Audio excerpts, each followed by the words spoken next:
This is how we think of schools. Like, students think that it's boring. Teachers think that the students need to pay more attention.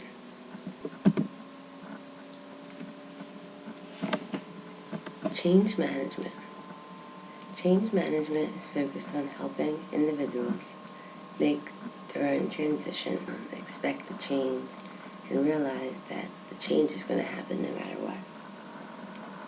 Change management is needed because it's natural for people, not only in education, to resist change.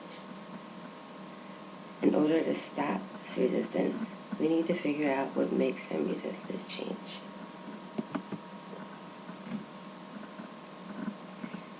Some common reasons that people resist change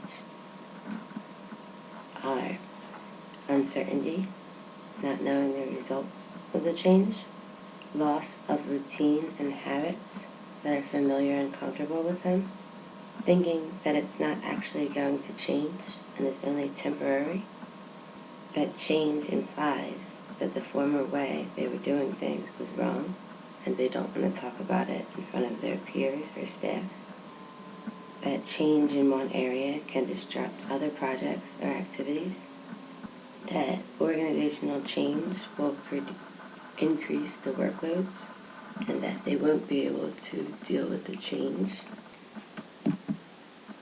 In education, there are many different attitudes towards change. Looking at this innovation in education social think tank, kind of all over the place, how teachers feel about these changes. A teacher's attitude toward change is depending on how it affects them. They have concerns about being able to complete the task in regards to the change, how the change is going to impact their students, and how they are expected to find an even better way to teach. One way to help teachers with these attitudes towards change is to provide them constant feedback, especially about the positive results of their efforts. Leaders must take time to help people in this, especially the teacher. They need to understand the importance of the new program or change. They need to attend training to help them to implement it in their classroom. How do students feel about change? Students' attitudes can range from indifference, confusion, escape from boredom, and heightened interest and engagement. Indifference is tied to the fact that the more things change in education, the more things stay the same. Confusion occurs especially when the teachers, the principals, and even the school board are not aware of the programs and policies that are now changing. This will trickle down to the students who are then confused. Students' achievement is many times based on the participation. Students will participate if they understand, have the skills, and are motivated to try what's expected. Communities also have attitudes towards the change in our school.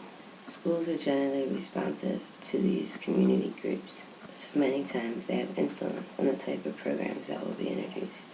From the community, we get ongoing encouragement, support, and resources at schools. So many people want various things for less money. We need to figure out a way to get it. Schools have great difficulty in becoming self-renewing and changing without the support of the school board and the district. Sometimes communities can help with this. They can put pressure on the district administrators, oppose innovations, or they can sit and do nothing. School boards play a role in the change. School boards can indirectly affect implementation by hiring and firing people involved in the reform. So change needs to happen. We also need to learn how to accept change and talk about the change with all involved.